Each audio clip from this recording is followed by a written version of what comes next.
So, Google has confirmed to me that in fact, I seem to be the only person who solved this problem. So here we go.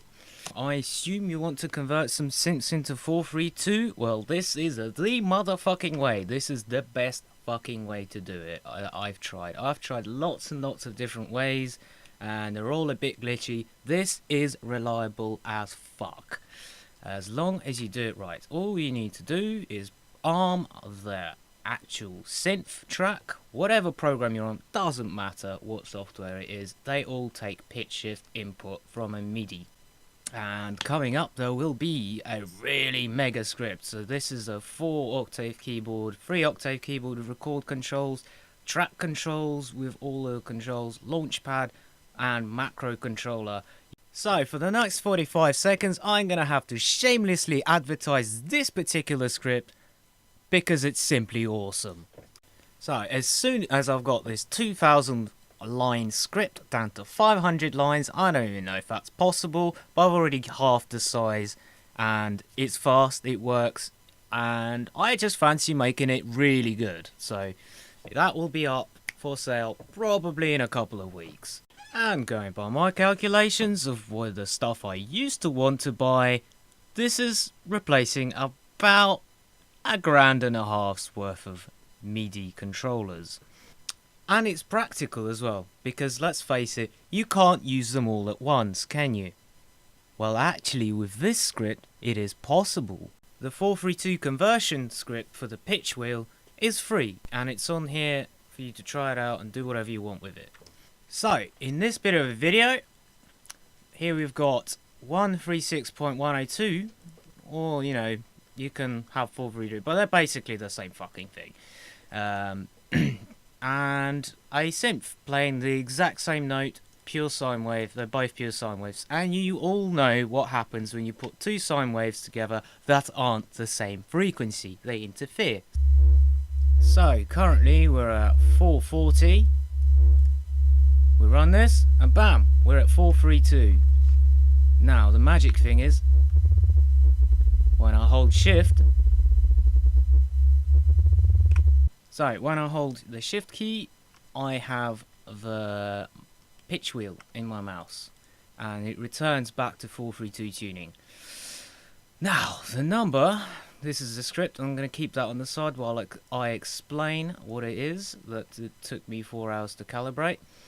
Just to make sure that you don't think I'm shitting you, I used the gate, and as soon as it dropped below 0.3 decibels, it would cut out the sound. So I immediately knew that it was wrong. But then if it dropped a decibel after 2 minutes, then it would fail by my standard. So I made it as close as it gets with the pitch wheel. Bear in mind, pitch wheel controls only take 4 decimal places in all cases.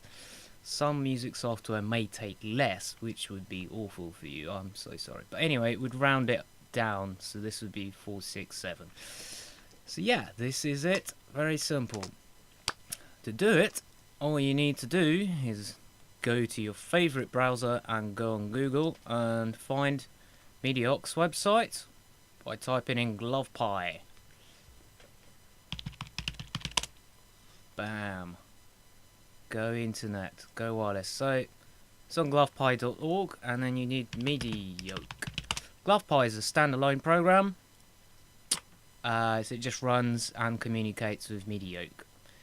So you go to Mediok. You may have to install it a couple of times to get it to work. I did, but it works, so that is actually wonderful. Mediok's also really good to learn for other things, like game controllers and shortcuts and all sorts of stuff. You just put your mind to it. Anything you can do with an input and an output, it can do. There we go, and this is the whole script, all of it. This is in the comments section because that's for 432, and I tuned to 136.102, which is just a tiny difference, like I showed you earlier. Now there will be a video on how to calculate your own frequency table, and also getting around the fact that computers don't deal with decimal places very well, or fractions for that matter. And so you will find that your music box actually gives you a crap number that doesn't work in Excel. So you'll have to come up with your own one, and I've came up with my own one, and I'll show you how in another video. And there'll also be some more tutorials on Glovepie, and I'm also gonna sell you a mega script for a $5. It's gonna replace about $1,500 worth of MIDI controls, and you won't have to use up the desk for them either.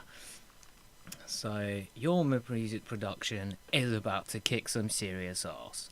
Thanks for watching, enjoy the script. Also, after 1,000 subscribers, I'm gonna release some really cool freebies. You're gonna fucking love them.